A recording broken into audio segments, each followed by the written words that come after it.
Jesus says, "Let me anoint and empower you. No more excuses." January 29th, 2017. Words from Jesus to Sister Clare, spoken by Jackie.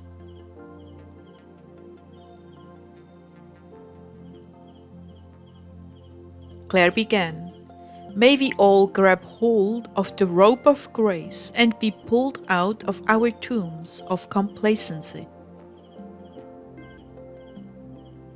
Well, dearest ones, my confession to you is that I'm exhausted, weak, feeling old, very old, and useless right now.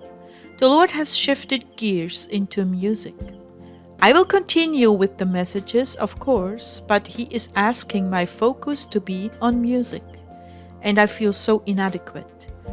I hear what other artists are doing, and I tell myself they've been doing this for years.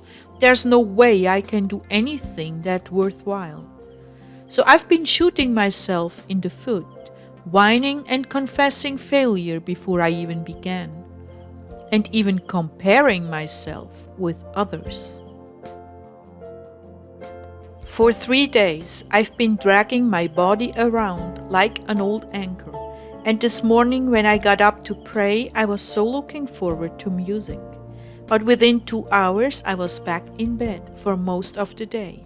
It felt like an intercessory burden, and I was inspired to open the Bible. It fell on the Book of Esther.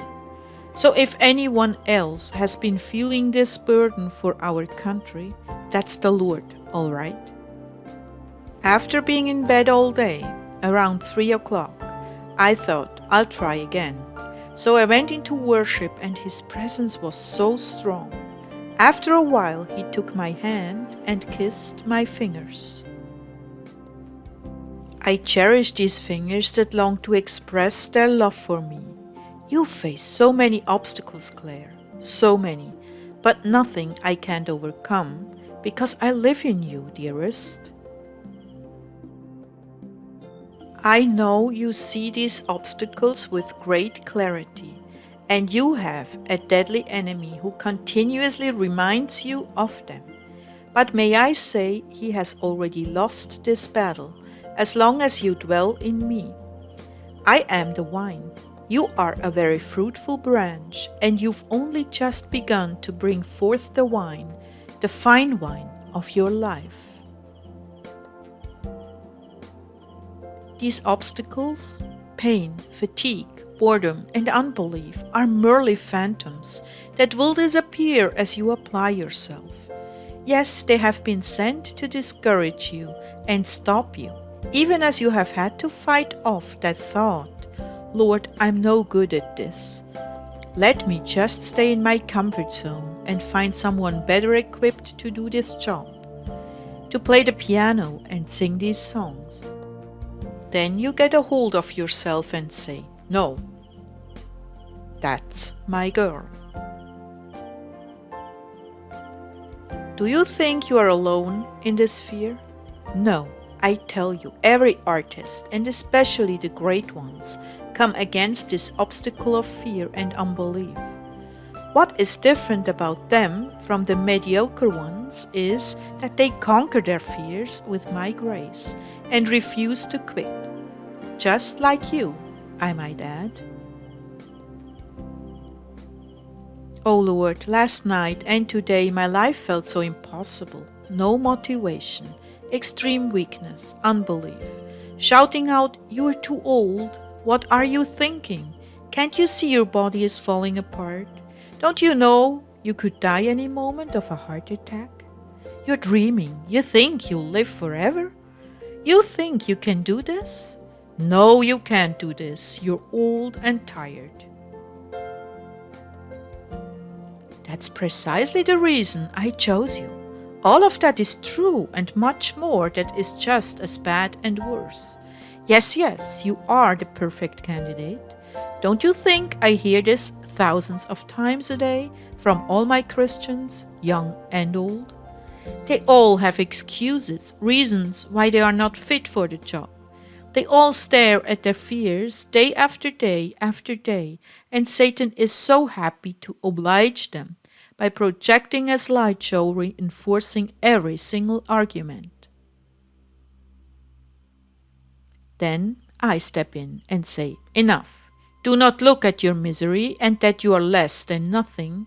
If I could rise from the dead, don't you think I can raise you up from your coffin of doubt as well? Yes, children, it is a coffin.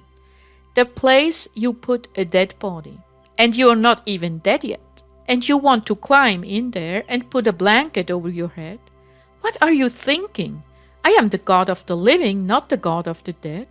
Rise up, I say to you, rise up, and lay hold on your destinies. I do not live in a dead body. I live in a body alive with possibilities and a future, or I would not be here. You have all thrown in the towel much too soon in your lives. Many of you messed up the first 40 or 50 years and now you want to retire, water the lawn, and watch sunsets? No, your lives are only beginning. I don't care if you're 80 going on 100. You can rise up and make a difference in my kingdom. Not by might, not by power, but by my spirit, I say. I have called you all to live in the supernatural. I have called all of you to walk by faith, not by sight. You still don't get it. This whole age thing is a massive lie and hoax to get you to bury the wisdom and talent you've accumulated all these years. Don't my scriptures talk about the wisdom of one with white hair? Yes, Satan would prefer that only the young, inexperienced, full of hormones, easily manipulated, would have a voice through their talents. That is his plan. But I have an army, a massive army of talent that is seasoned and experienced and has come to the conclusion that only I am important in their lives. I'm calling you my army. If I can use old man Trump to turn this nation around, can I not also use you? What's different about him from those of you who want to lay down and quit? Is he sees America for what it should be, and he's committed to doing something about it. His age and experience qualify him. They do not disqualify him. Neither should you be disqualified on that account. I'm calling my people forward to swing into action in their talents given by me.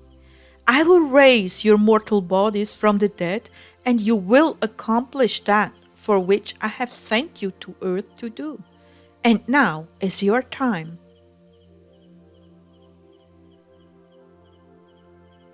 My bride will not return to me void of fruit. No, she will be accompanied by miles-long freight trains filled with fruit and glory. Her good works will testify to my living presence in her.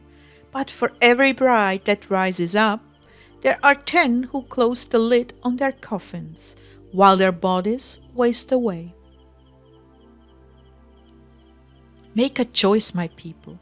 Will you be on the train in coffins, or will the train accompany you, filled with glory? Now that I've spoken a rousing word, I say to you, Clare, I know your body better even than you do, and I'm fully able to raise it up to par doing what I called it to do. But my love, you must do your part. Work hard at your music, hone your craft. I will give you far more results than what you invest. How about 9 to 1? How about you put in the 1% and I will complete it with 9, and it will come to its fullness. Does that sound like a worthwhile endeavor to you? Oh Jesus, if you can do that with my faith, I know all the rest will come.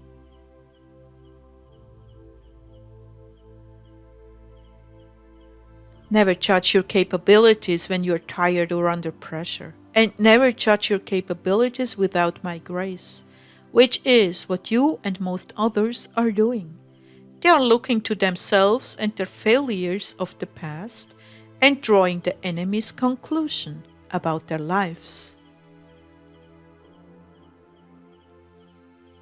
But I say to you, my people, the less endowed, the weaker you are, the more my glory will shine through you. I do not want the successful, highly motivated people. I want what the world calls the losers, the over-the-hillers, the tailings from the mine. Yes, these are the ones I cherish. I can trust them with success because they know who is doing the doing, and it will be obvious to the world as well.